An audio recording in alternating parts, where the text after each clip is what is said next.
You know what I have here? Got some aluminum. It's not just aluminum, but it's a tag, right? This is one of the probably 50 or 60 tags I got around this property. I always had cars. I flipped cars, I moved cars, I still got cars now. And the funny thing is, in order to drive in the United States, you need a tag. And you buy this tag. Years ago, I used to live in Georgia. I grew up in Georgia, left Georgia, went to Florida, came back to Georgia, lived there for a while, moved back to Florida. But during the time I was living in Georgia, they had this thing called an ad valorem tax. And so I bought this new car. And then I had another car that I had. They looked at the value of your car. And when it came time, you initially bought this tag, and then you bought this little decal down here, right? And you buy that little decal right there, that little sticker used to run me about $800 plus every year. Just to get that sticker, just to put a little sticker on my car. And I had a couple of other cars that was about around that same price, $800. Because they looked at the value of your vehicle, right?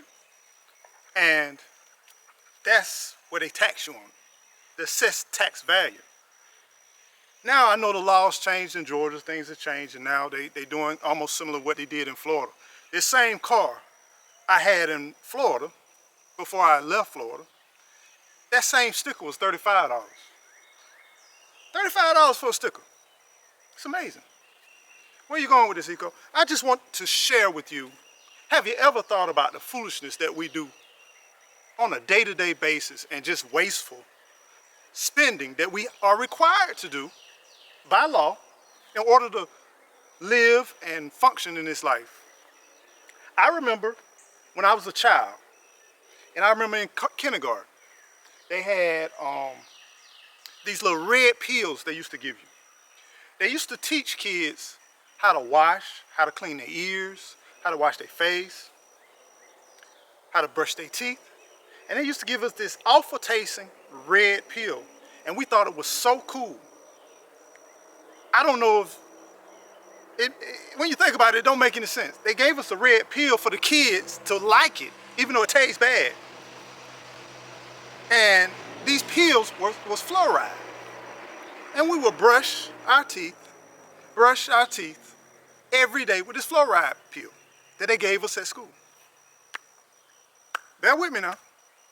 Every morning, we got up and we looked at cartoons on the weekends, on Saturday morning, and all of the commercials had the same red coloration in all the cereals. If it wasn't red, it might have been yellow, might have been orange. It could have been all kinds. Now, fluoride can't be colored because guess what we got fluoride in our water. Now, it's funny, the state of Florida right now is trying to pass some legislation to ban fluoride throughout the whole entire state. I think it's only one state so far has passed that. Florida would be the second if it passes. It's on the governor's desk right now. But it's funny that fluoride was clear in the water, but it was red when we were putting it in our mouth. Was the red really there so you could see it and find the pill? Would mistake it for another one? Or was it there because it was cool to see your teeth and your tongue red when you brushed it as a child, even though it tastes bad? But it was cool. It was funny. It's fun. Now they saying this same fluoride stunts growth development in the brain. We're saving our teeth for our brain to decay. It's weird. And now people say they didn't know it back then. No. They didn't know a sticker costs 10 cents, but they charging us $800. Come on now. We're dealing with intelligent people that's getting us every single day in all kinds of ways. Now, a phone may cost $10 to $15 to produce, but we pay over $1,000, $1,200 for that same $10 to $20 phone. Then the infrastructure is always there. We pay for these tolls. They say it's for the infrastructure and to keep it up. I get it. You got millions of people passing by. They paying $20 and $5 and $10 every single day. And you still got bumps and you still got lumps in the road or the bridge. I watch this process happen every single day.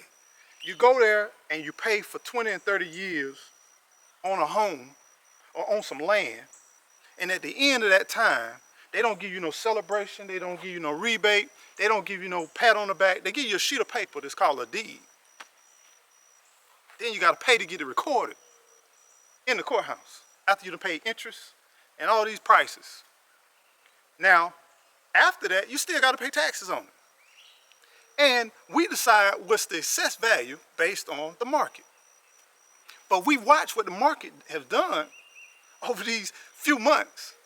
The market is more emotional than most people that's going through adolescence. It's funny that all of these systems are there to control and determine the value of what we work for. And we don't have a hunt in the race. But now, they wonder why you are not as receptive as you should or fall in line with so many things when you see so many things uncovered. And then when you get a little age on you, you really see things for what they are. Like you can see the marketing rollout. You can see the fads and the trends.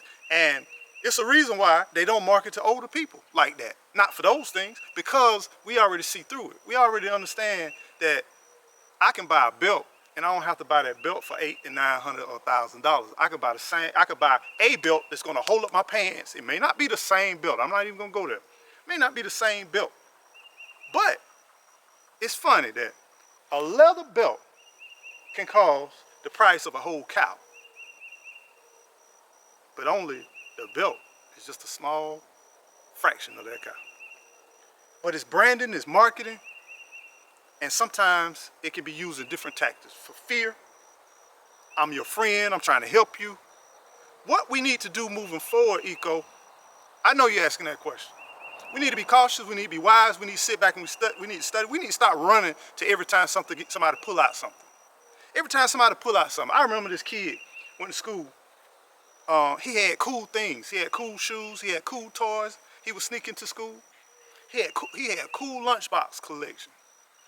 And every time his mom would put in a little sweet gift in his lunchbox.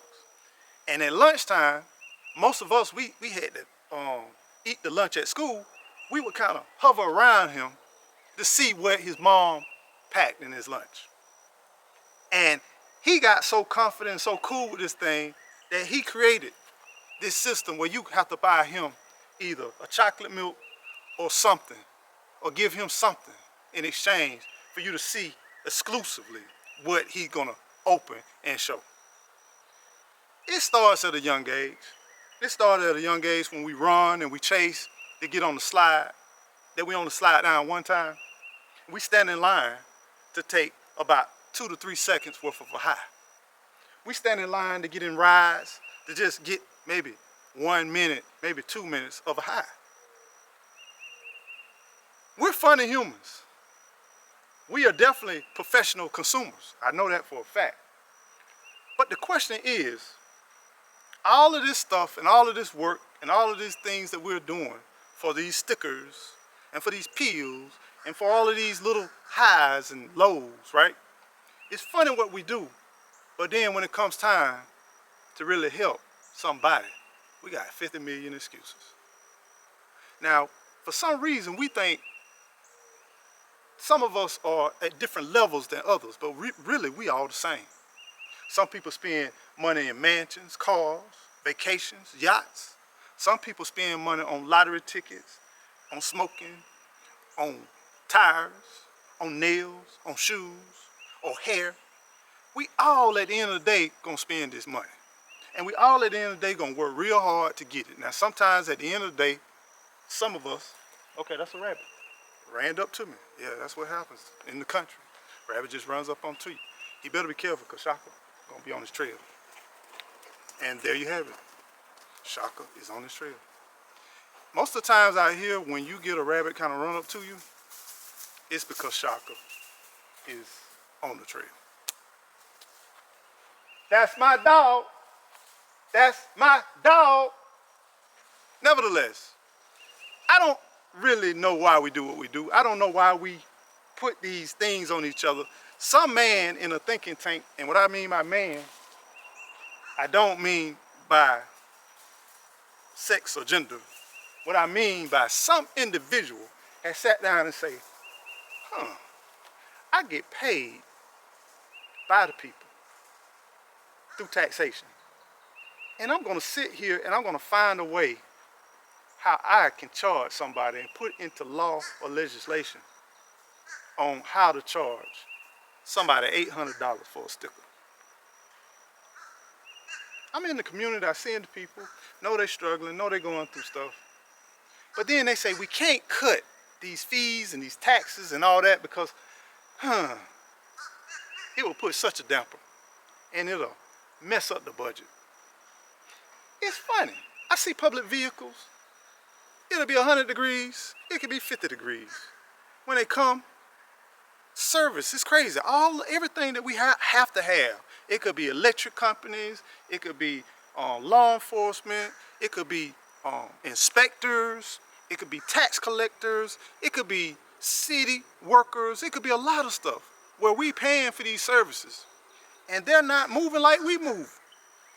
They're not moving like we move. They in the AC, leave the car running, and all the time. They could be out there all day. I seen the electric company come in here and install these power lines. I'm trying to figure out why am I spending over $10,000 just to get electricity. But now I understand. All these big bucket trucks and all these nice elaborate digging trucks and vehicles and a crew about maybe 5 or 6, and they all together, they working hard, they working simultaneously, they doing their thing. But no one cut off a truck. All that diesel. And when I tell you, for 2 days, them trucks ran consistently. And it's just amazing that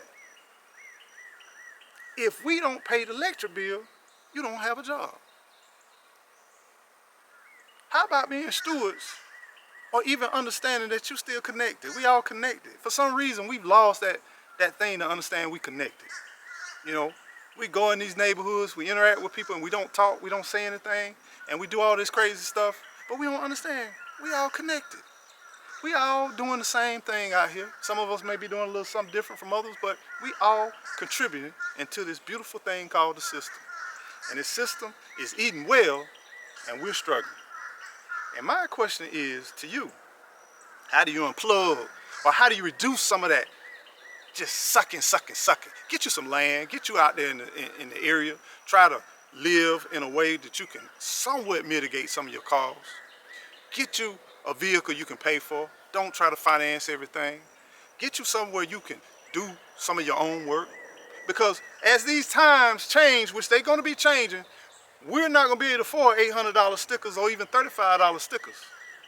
We're not going to be able to afford for the car to stay running with the AC running and the water dripping all the way down about 10 to 15 feet away from the car.